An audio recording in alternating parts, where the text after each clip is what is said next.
Scholar Visari, now nearly a decade into his reign, had rebuilt more than the Helghan's economy. He had reconstructed its will, rearmed its legions, and rekindled its identity. And now standing before a crowd of thousands, gathered beneath the blood-red banners of the Helghast Triad, he revealed the final phase of his plan. The system is out of balance.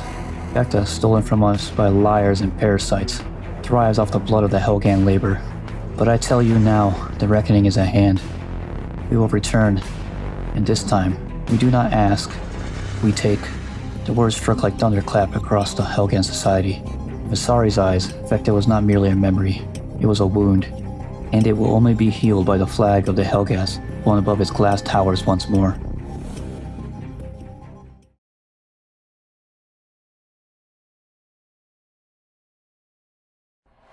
Visari's announcement was far more than symbolic. He openly dismissed Usian's claims of Vektan sovereignty, calling these settlements a colonial stain upon Helghast's dignity. He invoked the names of millions of exiled from Vekta, their deaths romanticized as martyrs in the cultural myths of the Helghan youth. More importantly, he framed the coming campaign as righteous proclamation, the return of Helghan's sons and daughters to their ancestral home. This speech, broadcast across the system, became known as the Vow of Vekta. Within hours, the Helghan High Command met in emergency sessions. The military, newly embodied by years of reorganization and economic fuel, declared unanimous support for Visari's crusade. The most radical declaration came from the Grand Marshal Radek, commander of the Helghast army, who proclaimed, "We are to set foot again on Vekta and hold it in your name. Let the world know this truth. You are no longer autarch. You are emperor." So the title of Emperor Visari became more than a whisper among loyalists. It became a conditional coronation, sword hanging above the stars, waiting to fall with the taking of Vekta. The Helghast war machine began to shift into final gear. Factories moved from export to mobilization. Transport ships were quietly retrofitted for troop deployment. Intelligent operatives went dark. Propaganda lit the skies with messages of vengeance and destiny. On Vekta, rumors spread, but the ISA command, fragmented and complacent of decades of political peace, dismissed them as noise from a world that had already lost once. They didn't know that Visari never saw Helghan as the end, only the beginning. We were exiled not to be forgotten, but to be reborn. And now we rise, not as beggars, but as conquerors. At the dawn of the third day of August, the skies above Vekta darkened, not with storm clouds, but with the silent burn of re-entry vectors and the long shadows of Helghast warships. The invasion had begun.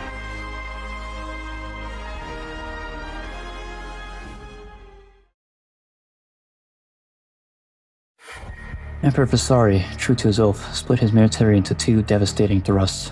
The First Fleet, a battle-hardened armada under Admiral Stratson, was dispatched to engage and neutralize ISA Navy orbiting Vekta. These ships were fast, agile, and fitted for deep space combat. Their purpose was simple: eliminate the outer shield before the dagger was driven in. The Second Fleet, commanded by General Adams, carried the bulk of the Helghast army. Its transports were reinforced with drop armor, atmospheric thrusters, and orbital deployment platforms. Their destination? Vekta's surface. Together, these two spearheads formed the tip of Operation Deliverance, the cultivation of nearly 20 years of planning. The UCA scouting patrol, far from Helghan space, intercepted distorted transmissions and scrambled data relays, just enough to piece together that something massive was in motion. Patrol relayed a warning beacon to the ISA High Command of Vekta, but the message came too late. By the time Vekta's orbital defenses registered the first gravitational displacements of Helghast capital ships dropping out of slipspace, the ISA fleet was already surrounded. What followed was not a battle, it was a massacre. The Helghan First Fleet jammed long-range communications, blinding Vekta satellites. Orbital rail cannons and plasma lances tore through the aging ISA cruisers. Command ships were disabled within minutes, scattering the rest of the fleet into chaotic, isolated skirmishes. Entire squadrons of the Helghast fire swept in like razor flocks, targeting escape pods and disabled craft alike. By the time the first dropships began atmospheric entry, Vekta's skies were ablaze with falling wreckage. The stunning speed and brutality of the assault shook the UCN Senate from its long complacency. Within hours of confirmation that Vekta was under siege, the Senate converged on an emergency vote. The result was unanimous. Dispatch a heavy fleet. Vekta must not fall. The sector must not be destabilized. The UCA Navy, once dormant, was now mobilizing its full might. Warships, carriers, troop transports, and artillery barges. While the distance to Vekta was vast, reinforcements would take weeks to arrive. By then, the Helghast would already be on the ground. The Helghast invasion of Vekta had moved with terrifying speed, cutting down the ISA fleet and establishing multiple ground footholds across the planet. Vekta City, jewel of the outer colonies and seat of the ISA power, stood on the brink of collapse. But amidst the chaos, 4 unlikely figures emerged: Templar, Luger, Velasquez, and Haka, who would turn the tide of the war's opening chapter.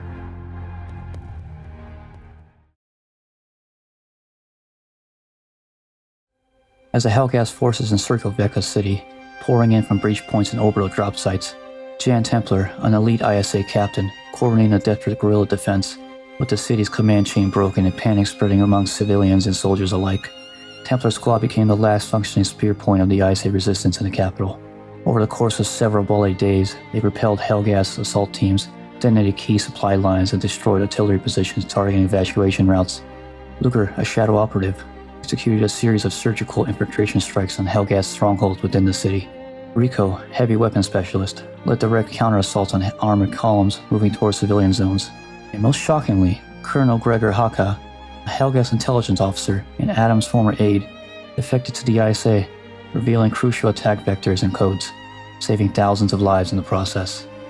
Together they halted the fall of Vekta City, securing it just long enough for Earth's fleet to arrive. In the shadows of this heroism, the deeper rot was revealed. General Adams, former ISA commander and trusted war hero, was unmasked as the architect of the Helghast initial success. His betrayal had allowed the enemy fleet to bypass early warning networks and disable key defenses before the first shot was even fired. Templar's team, aided by Haka's intelligence, infiltrated the massive orbital weapons platform Adams had commandeered, uncovering his plan to ambush the incoming UC-8 reinforcements from Earth. In a harrowing sequence, the team sabotaged the orbital platform's main reactor, fought to Helghast commandos guarding Adams' command bridge, and ultimately triggered a self-destruct sequence, ensuring the platform would never fire.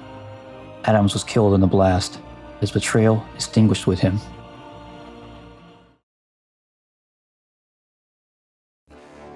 Despite the heavy blows, the Helghast invasion was not fully repelled. Vast swaths of Vekta's outer territories remained under Helghan control.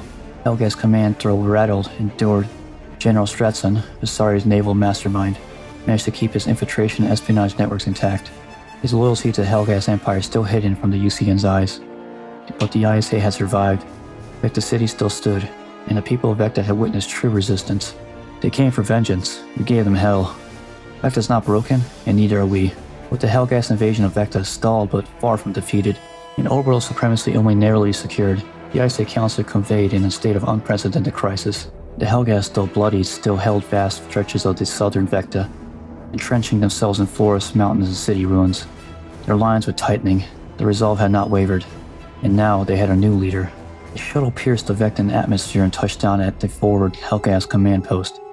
From its ramp stepped General Armin, a brutalist tactician, handpicked by Visari for his unwavering loyalty and skill in urban suppression. Lent led with fire and fury, Mitrek led with steel and silence. His first act was to unify the scattered Helghast battalions, absorbing rogue units and deserters into a centralized southern stronghold. It became clear the Helghast were regrouping, and they were learning from their mistakes. In orbit, the ISA Council took drastic action. The development of a second orbital defense platform, previously intended to secure Vekta's skies permanently, was halted after the trauma of the first platform's capture by the Helghast forces. The psychological blow had made the Council wary of investing in another potential liability.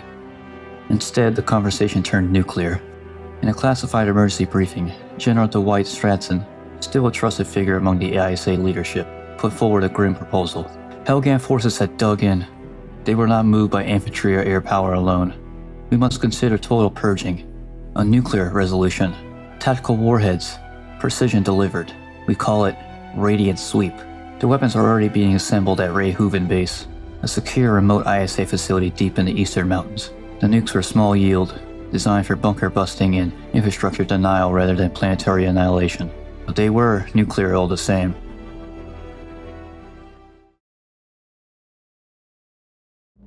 For the ISA Council, Stratson's plan was a devil's bargain, approving the use of nuclear weapons versus political catastrophe, not only within the UCN but neutral colonies watching the conflict closely. The ISA's moral high ground, long taking point in contrast to Helghast brutality, would be shattered overnight. Yet failing to act could allow Metrak to establish an impenetrable Helghast republic on Vekta's southern half. The council debate raged behind closed doors, leaked only in fragments. The decision remained in limbo. Meanwhile, Ray Hovven base went on high alert.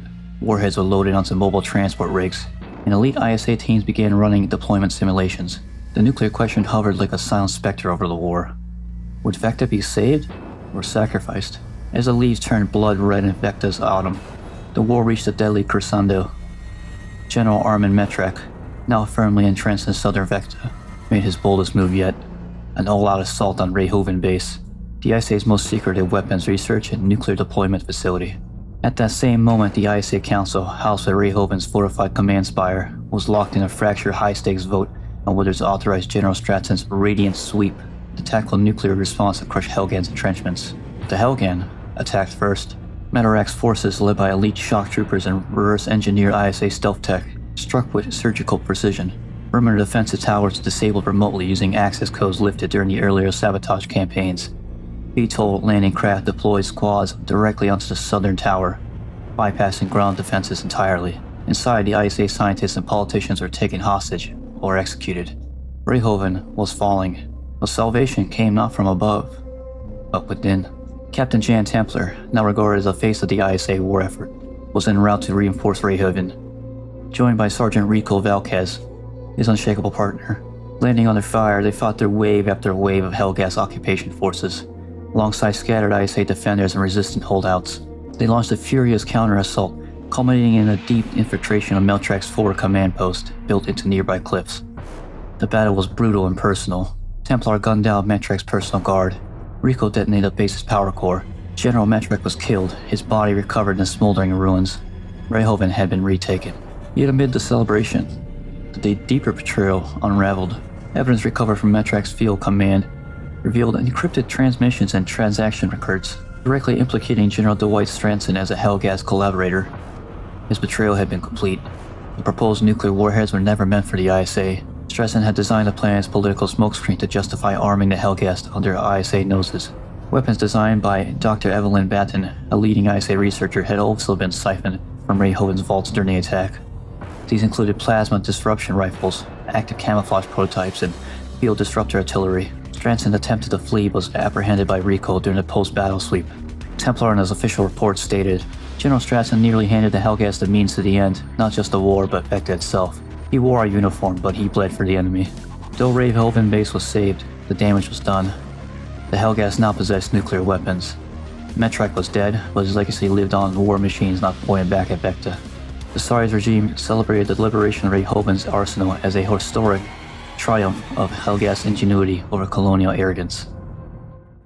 The ISA Council, shamed and fractured, suspended all nuclear development, and the base began anew whether any war, no matter how just, was worth the price they were now being asked to pay. And far to the north, under Helghan banners, the war engines began to move once more.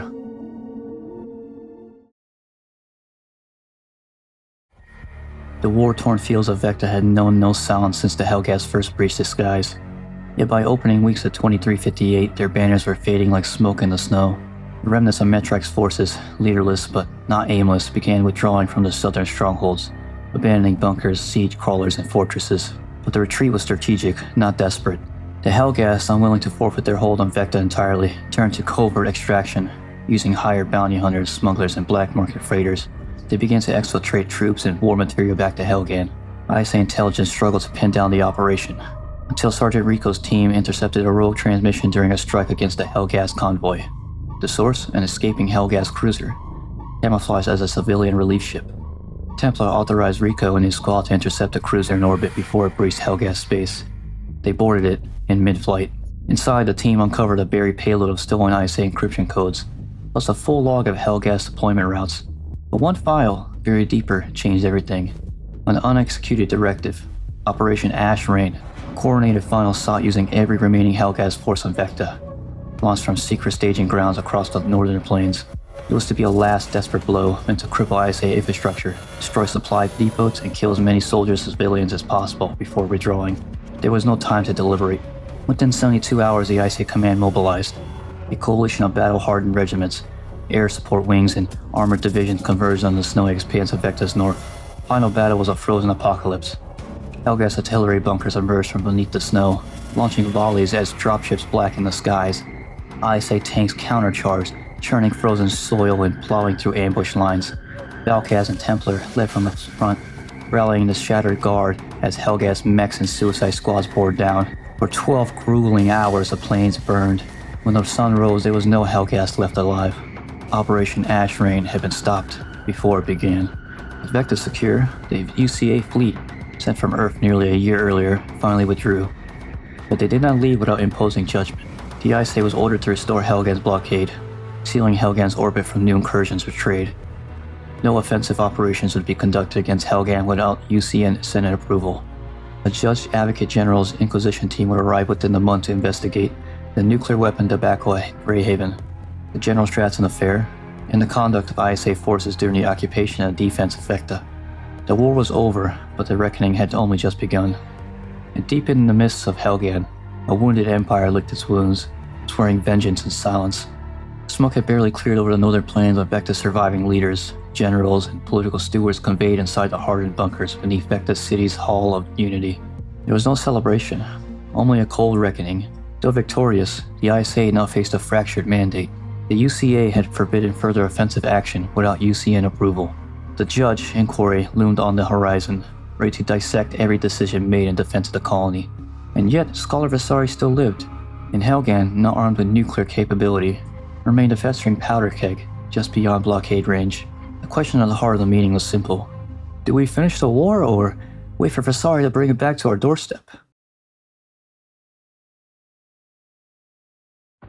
Despite cautionary voices urging restraint, the majority of the council voted in favor of continued military action.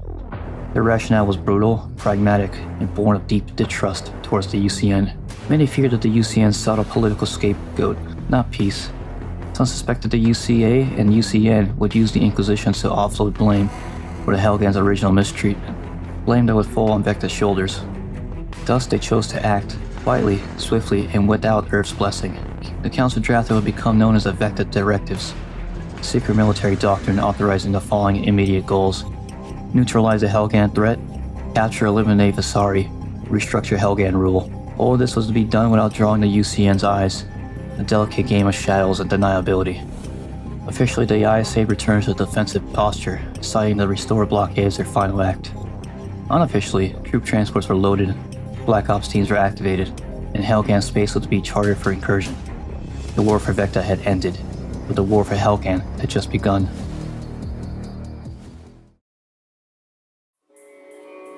The clouds above Vekta boiled with the roar of engines as the ISA fleet launched into the black, cutting across the sounds of space like an arrow loosed in the defiance of gods. The operation, codenamed Archangel, was a culmination of months of secret preparation, a violation of UCN directives, and a daring attempt to end the war by striking at the heart of Helghan itself. It would become known as the most complex and high-risk military operation in human history. Objective was both surgical and absolute: penetrate Helghan's orbital defenses, deploy ground forces at key planetary sectors, capture Visari, avoid outright planetary annihilation, ensure complete success. The ISA High Command authorized the use of orbital insertion pods, stealth corvettes, automated heavy armor, and a wave of space superiority fighters, all coordinated by a fleet-wide AI battle network named Nexus Grid. It was a masterpiece of logistics, and yet one teetering on the edge of disaster. ISA commanders knew what they were up against. Helghan's volatile atmosphere and unpredictable weather patterns had crushed previous drone and recon attempts. Helghan had fortified mountain strongholds, installed anti-orbital artillery, and repurposed derelict industrial zones into bunkered cities. And worst of all, the terrain itself, scarred by storms, toxic winds, and lethal radiation, was more enemy than environment. Still, the ISA pressed forward. Fleet Admiral Yeager, commanding the task force from the flagship Horizon Break, delivered a final speech before launch. We do not strike Helghan for vengeance. We strike so this war ends on our terms. Let the Helghast learn that no bunker is deep enough, no mask thick enough, and no tyrant permanent. The first wave broke into Helghan space under heavy fire. The orbital defense satellites opened up, raking ISA cruisers and transports. Cloaked corvettes engaged in micro dogfights amidst ion turbulence. ISA frigates deployed planetfall insertion pods, raining soldiers onto the surface like metal hail. By the end of the day, the ISA had established 6 footholds across Helghan's surface, but they came at a heavy cost. 2 frigates were lost. Over 400 casualties were reported from failed drop pods. And yet, the ISA was on Helghan. the first boots on the ground in what would be promised as a brutal campaign. Above them, the storm clouds gathered. Below, the Helghast stirred in fury.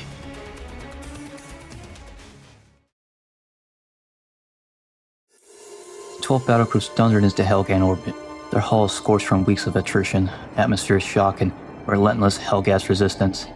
At their head was Battlegroup Mandrake, a juggernaut of men in metal led by the vulnerable ISA cruiser New Sun, the last warship to escape the first battle of Vekta, now reborn as a symbol of vengeance. At its helm stood Colonel Templar, the war hero who had once led the ragged squad to stop a Helghast invasion on his homeworld. Now he was entrusted with the campaign that could end the war in a single stroke. Cyrus was more than a city, it was a fortress, carved into the poison rock of Helghan's southern hemisphere, protected by kilometers of entrenchments, shield generators, and laid artillery fields. Every ally was a kill box, every factory a bunker. But it was also Helghan's greatest vulnerability. The city was a seat of government and propaganda from which Visari broadcasted his iron rhetoric. It was an economic linchpin with half the planet's trade routed through its fortified docks. It was also the culture heart of the world where the Helghast masses rallied behind the black and red banners of the Triad. I say High Command believed if the city fell, Helghan would fracture. In the black winds of Helghan's upper atmosphere, Mandrake's dropships peeled away from the new sun, burning down through the lightning-choked skies as orbital bombardments silenced enemy flak towers. Thousands of troops began their assault. ISA commandos infiltrated ahead of the main force, disabling key power stations. Legionnaire divisions began pushing in from the east and northeast, storming outposts and trench lines. Resistance was ferocious. Helghast shock troops, the Black Guard, met the invaders with flamecasters, railguns, and fortified mechs. The city did not break, it bled. Templars landing with the third wave transmitted a message back to High Command.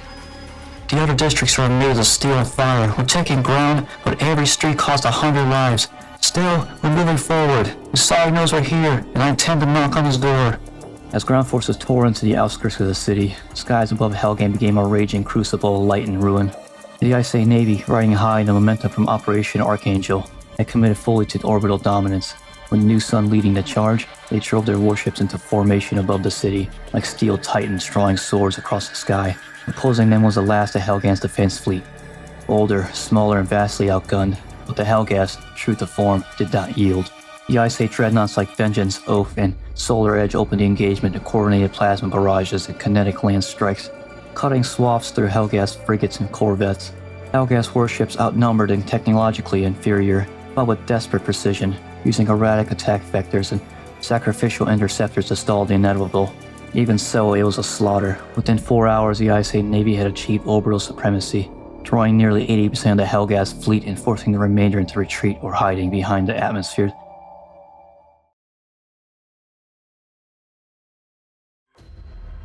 Just as the ISA cruisers began maneuvering to deploy orbital strikes on the inner city, massive blue-white arcs of energy lanced upward from the surface. The ISA fleet had overlooked or underestimated the arc cannons. Positioned beneath the city itself, the arc network consisted of subterranean artillery, hidden in bunkers of industrial rock, shielded by false heat signatures. These anti-orbital energy weapons, remnants of the Helghan Seeker Defense Initiative, fired superheated magnetic pulses that pierced the lower atmosphere and shredded ships with terrifying accuracy. Vengeance's Oath was the first to fall, split in half mid-rotation. Solar Edge lost life support and tumbled, burning into Helghan's storm clouds. By the end of the barrage, 6 capital ships were either destroyed or critically damaged. Templar, watching from the surface, saw the skies flash and fade. Despite the casualties, the ISA retained control of space around Helghan. No Helghast ships would be allowed to leave the system. The reinforcement pipeline was cut off, but the cost had been steep, and worse, the arc cannons were still operational, delaying full orbital bombardment support for ground forces. Fleet Admiral Yeager's revised orders were grim. No major ships within the arc envelopment. Deploy drone swarms to locate and destroy arc cannon bunkers. Keep the blockade airtight, but expect resistance from the surface every step of the way. As orbital dominance hung by a thread and ISA ground forces struggled to breach deeper into Pyrrhus, the ISA turned to specialists. Black Ops professionals capable of turning the tide in ways sheer power could not. Enter Phantom Talon Corps, an elite Vekta mercenary unit operating on the fringes of official command, known for its lethal precision, discretion, and unwavering commitment for high-risk insertions. The lead operative, Aaron Danner, was assigned a high-priority mission. Infiltrate the city, disable the arc cannon system, open up the skies for the ISA. Danner inserted via stealth pod during the sandstorm blackout. navigating underground utility shafts and derelict industrial zones to reach the Arcane and Nexus complex beneath the spire of the city.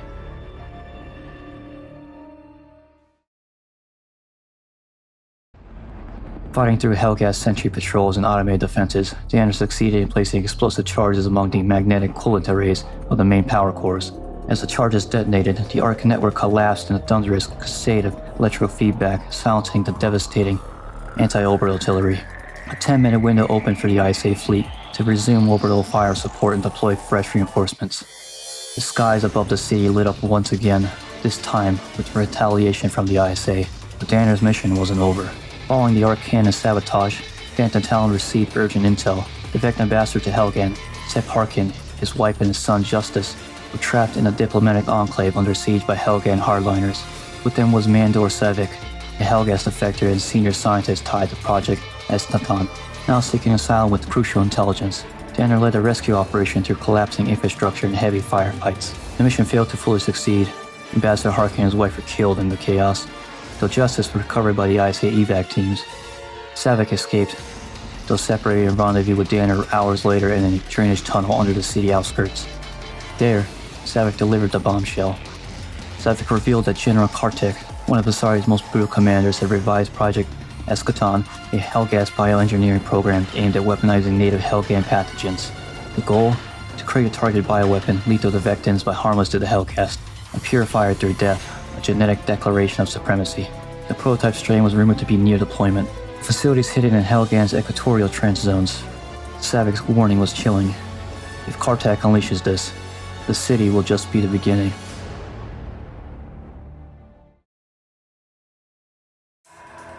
The siege of Pyrrhus had evolved into a slow, grinding urban war, a brutal contest fought block by block, sewer to spire. The ISA's armored divisions were bogged down in the city's labyrinth industrial sectors, where every hallway became a gauntlet and every rooftop a sniper's perch. The ISA troops advanced under concept plasma motors, cloaked assassins, and suicide units who detonated themselves amongst supply lines. The Helghast, though steadily pushed back, fought with fanatic intensity, rallying under the banners of duty, obedience, and loyalty, refusing to retreat without leaving scorched earth behind. Casualty mounted by the thousands, entire districts returned to ash. Glass and steel tombs echoed with gunfire and screams. Commanders on both sides began to speak of Pyrrhus as not just a city, but as a meat grinder. Just as the ISA began to edge towards the central administration zone, a new horror unfolded.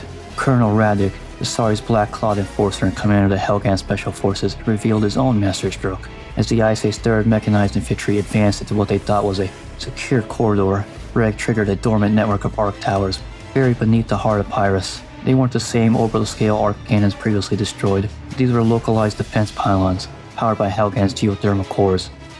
Each tower emitting high-energy bursts, frying electronics, disabling armored units, and vaporizing infantry squads with terrifying precision. The tower's shielding systems are hardened against orbital fire, rendering them almost invulnerable from above. The ISA's momentum ground to a halt. Forward units were isolated and picked off. Entire battalions had to retreat.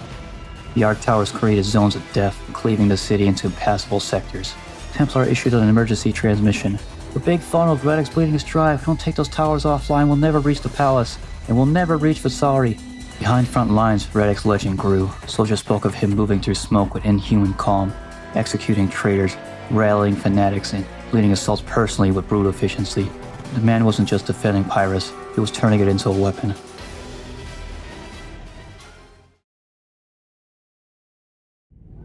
The siege of the city ongoing, Aaron Danner was once again deployed by Phantom Talon Corps, this time into the heavily fortified Kartek-controlled industrial zone.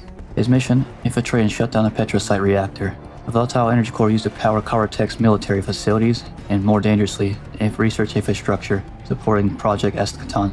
Fighting through Helghast mechanized forces, defense drones, Danner managed to plant explosive charges among the central cooling chamber, initiating a core shutdown. With power severed, dozens of Kartek's installations across the sector went dark. But Danner's success would be his undoing. On exfiltration, he rendezvoused with Phantom Talon agents Bonnet and Gray, supposed allies. Instead, they turned on him. "You say too much, Aaron," Ray said coldly, raising his weapon. "You weren't supposed to know the failsafe targets. Not all of them." They left Danner bleeding in the rubble. Reactors, aftershock burning the sky red. Unconscious and presumed dead, Danner was found by the last person he expected, Colonel Kartek. Danner awoke in a mobile Helghast field lab, surrounded by Kartek's personal guards. The Helghast warlord known for cruelty and fanatical devotion to Visari surprised Danner. Not with the bullet, but with the revelation. Gray is not trying to end the war, Kartek growled. She's trying to end us all. Project Eschaton was never designed to save Helghan. It was rewritten to purge it. According to Kartek, Gray had re-engineered the bioweapon, using Sevic's stolen genome mapping. She targeted the mutate physiology of modern Helghast. Her intention? Destroy the Helghast race before another war could develop. Even Visari had never intended genocide of his own people. Faced with annihilation, Kartek proposed an unlikely alliance. You want justice, Mercenary? Then help me stop her. Help me save what's left of Helghan from Earth's sphere. With no love for either side, the vengeance burned in his chest. Danner accepted. He would walk into hell again, but this time, not for money. High above the scorched skyline of Pyrrhus, the ISA flagship Newsun had a precarious command position, coordinating strikes, supporting ground forces, and monitoring Helghast troop movements. It was the nerve center of Operation Archangel, and a symbol of ISA might. But Colonel Radek had other plans. Using a stolen ISA clearance code, acquired during the early sabotage of Ray Hovven base, Radek led a covert Helghast strike force aboard the Newsun. Hidden within a salvaged transport vessel, they breached the hangar bays under the cover of jamming fields and plasma interference. What followed was a massacre. The ISA security forces were overwhelmed by Radek's elite Black Guard, and in the carnage, the legendary colonel personally fought his way to the bridge, cutting down every defender with ruthless precision. On the command deck, Colonel Templar stood his ground. Badly wounded and outnumbered, Templar faced off against Radek in a brutal close-quarters combat battle. Though Templar fought valiantly, Radek prevailed, delivering a killing blow to the ISA commander. With the bloody colonel at his feet, Radek retrieved the nuclear command codes to the Red Dust warheads, Earth-manufactured atomic weapons that had been smuggled onto Helghan as a last resort. The threat of mass destruction was now in Helghan hands, but Templar wasn't finished. With his last breath, Templar locked out the remote navigational controls and rerouted the Newsun's engines. Alarms screamed as the massive warship began a terminal descent, directly into the parasite distribution grid that powered the city's arc towers, shields, and orbital defense systems. The Newsun plummeted like a comet, breaking apart in the atmosphere, and crashed into the heart of the Helghast power grid. A chain reaction followed. Massive blackouts spread across the city. Arc towers went silent, their energy lifelines vaporized. The city's anti-orbital network collapsed, exposing it to the ISA strikes. Colonel Radek escaped in a dropship, clutching the nuclear codes. But the city was now vulnerable. The sacrifice of Templar had turned the tide again. Though the ISA had lost a hero, they gained a window. One last chance to end the war before red dust turned the skies of Helghan permanently red.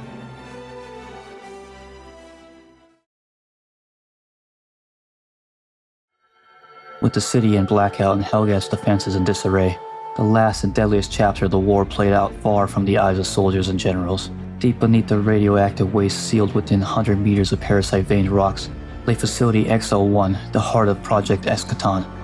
And it was no longer a secret. Determined to claim the bioweapon for her own ends, Admiral Evelyn Gray, architect of the virus, launched a covert strike on Facility X1 with her loyal enforcer Bennett. Their goal was clear: retrieve the virus and use it as leverage to end the war. Or perhaps to reshape the postal order to their own design. But someone else was already there. Danner, bloody by betrayal and bonded in vengeance, he had tracked Gray down to the facility, accompanied by Justice Harkin, the orphan son of murdered Vekta ambassador. Danner had one goal: end Eschaton, no matter the cost. Within the cryogenic labs of X1, Gray and Benoit reached the containment vaults. So did Danner. What follows a brutal firefight in the compressed, low-oxygen corridors of the facility. Gray, wielding a prototype pulse weapon, activated defense drills to cover escape. Benoit hunted Kartek through the lower levels, eventually killing the Helghast commander in a savage brawl. Danner, wounded and outgunned, still pressed forward. In the heart of the reactor chamber, Danner confronted Admiral Gray, holding a vial of the virus that could erase an entire people. In a final act of defiance, he gunned her down. The blast sent her falling into the toxic coolant below. But it wasn't over. Benoit, seeing Gray's death as the end of his own legacy, turned on Danner. The battle was ferocious, brutal, hand-to-hand, steel and fists echoing through the labs. Danner killed Benoit, choking the life from him with his bare hands, ending the last of Gray's conspirators. With Facility XL1 collapsing and the reactor nearly overloaded, Danner destroyed the remaining samples of the virus, choosing to eliminate the weapon rather than risking falling in others' hands. Grabbing Justus, he escaped aboard a Helghan scout ship, the facility erupting behind them in a plume of white fire.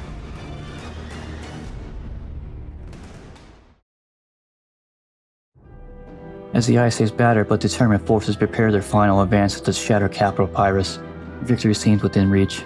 Colonel Templar's sacrifice had silenced the Arc Towers, orbital dominance had been secured, and the Imperial Palace, seat of the Helghast regime, laid exposed. But Visari was not yet done. From within the bowels of the Imperial Palace, Scholar Visari watched the ISA encroachment with cold, measured fury. His scientists under the watch of the late Admiral Grey had finally completed the weapon once meant to be a failsafe. Red dust of reprogrammed Terra nuclear arsenal Templar had died to keep from the Helghast hands. Now it was the last guard he left. If they are to take our capital, Visari had said to his remaining war council, they will take it from the ashes. With chilling precision, Visari authorized the deployment of red dust, targeting the heart of Pyrrhus, precisely where the bulk of the ISA force was massing their push for the Palace district. Detonation was immediate and catastrophic.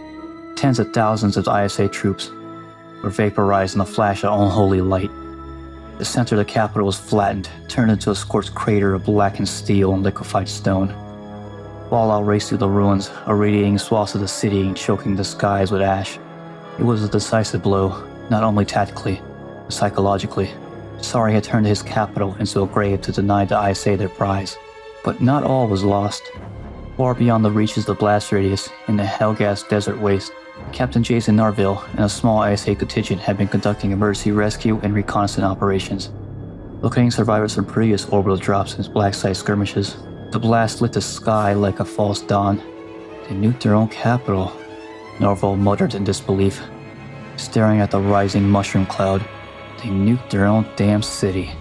Rallying whatever survivors he could find, ISA infantry, medics, engineers, even wounded officers, Narville began the impossible. An all-or-nothing march back towards the palace to strike at Visari, while the regime reeled from its own devastation. With grit and desperation, and no support from orbit, they moved under the cover of ash storms and broken terrain, pushing for the citadel that now stood like a ghost town on the edge of ruin. The ISA had been broken, but it was not yet defeated. As Captain Narville's ragged force approached the palace, only one objective remained: capture Visari, alive or dead.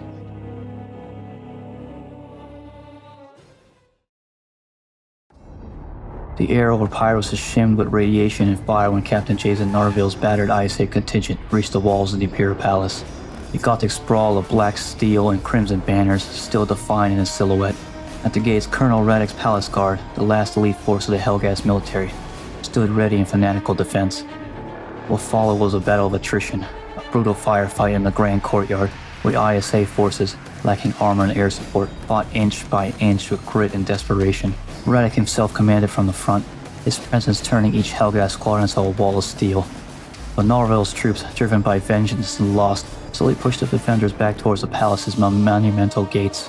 In the final assault, Radek made his last stand at the threshold, holding the massive doors while ordering his last bodyguards to shield Visari. He fell in a storm of bullets, honored, feared, and unmourned by those who felled him. The doors shattered open. Two soldiers from Alpha Squad, Captain Thomas and Sergeant Rico, were the first to enter the throne room. There, seated on his iron throne, surrounded by ashes in his empire, sat Visari, calm, composed, and unarmed. Scholar Visari!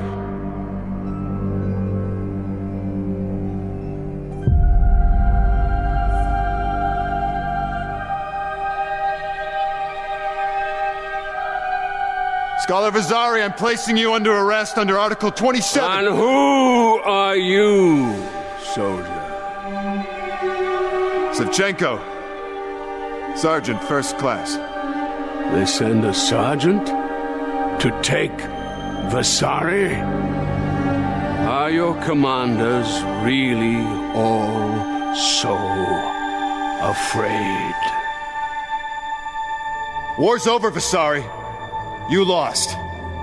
Really, Sergeant? And who won?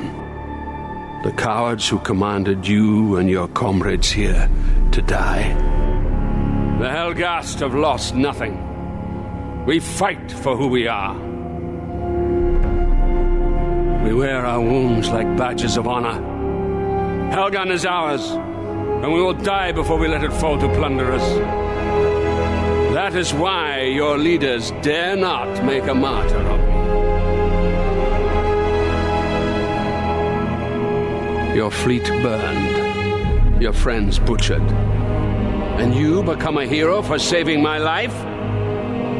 Does that sound like a victory to you, Sergeant Shevchenko? Son of a bitch. Good men have died, and I'll see you rot in a cell for it. You'll pay for what you've done. For giving my people pride, purpose. We have built this great nation from nothing. Take me, and Helghan will dissolve into chaos. The ISA war machine, powerless against the sheer will of my people. We will choke the streets with our dead before we surrender. Your masters will beg me to restore order. You have not won. You will never go. No!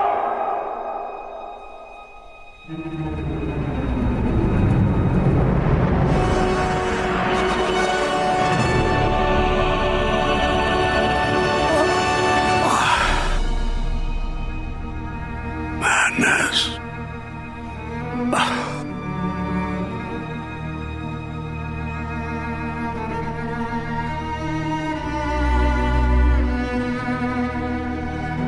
Madness begins.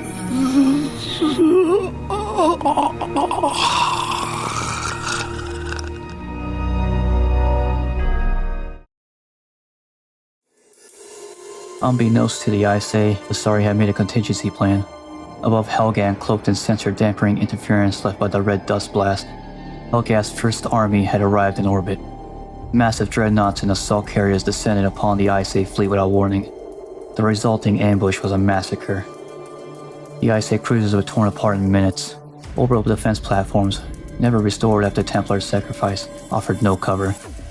Escape routes were cut off. The ISA Navy was annihilated. With their ships gone and no communications to Earth, their surviving ISA forces were trapped. Stranded on a hostile planet, surrounded by an enemy that had only grown more fanatical in the wake of Visari's death. Now leaderless, hunted and cut off, the remnants of the ISA invasion force scattered, turning into guerrilla resistance in Helghan's wastelands.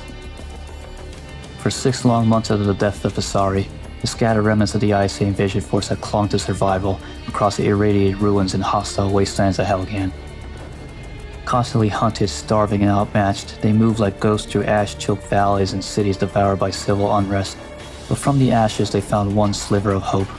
Led by Captain Thomas and Sergeant Rico, the ISA survivors seized control of Helghast Orbital's transfer station. Abandoned by overstretched Helghast forces as civil war erupted across the planet. Visari's death had created a power vacuum, and now 2 titans, Admiral Orlok of the Helghast Navy and Chairman Jorhan Stahl of Stahl Arms, vied for absolute control. It was this infighting that gave the ISA just enough breathing room to act. Hijacking several Helghast strike fighters, the ISA made their move, a daring strike against Stahl's experimental supercruiser. Petrosite-powered dreadnought destined to lay waste to Earth. According to stolen intel, Stahl's plan was monstrous, to bombard Earth with hundreds of irradiated petrosite warheads, not to conquer, but to cripple and poison the UCN's capital world, triggering mass civilian deaths and a total collapse of UCN resistance. But the ISA struck first. In a desperate and high-speed assault, the stolen strike fighters managed to penetrate the cruiser defenses and ignite a chain reaction in the petrosite's warhead storage bays. The resulting explosion didn't just destroy the dreadnought, it detonated its payload above Helghan. The skies of Helghan turned white. The entire planet was irradiated, turning its already harsh environment into a death world. Millions perished instantly, including Stahl, Orlok's naval forces, and the elite regiments preparing for invasion of Earth. The remains of the Helghast First Army and the civilian population across the capital city, and the surrounding regions were incinerated or slowly cooked by fallout. Helghan was no just longer uninhabitable, it was doomed. Catastrophe will be remembered forever as Tetricide.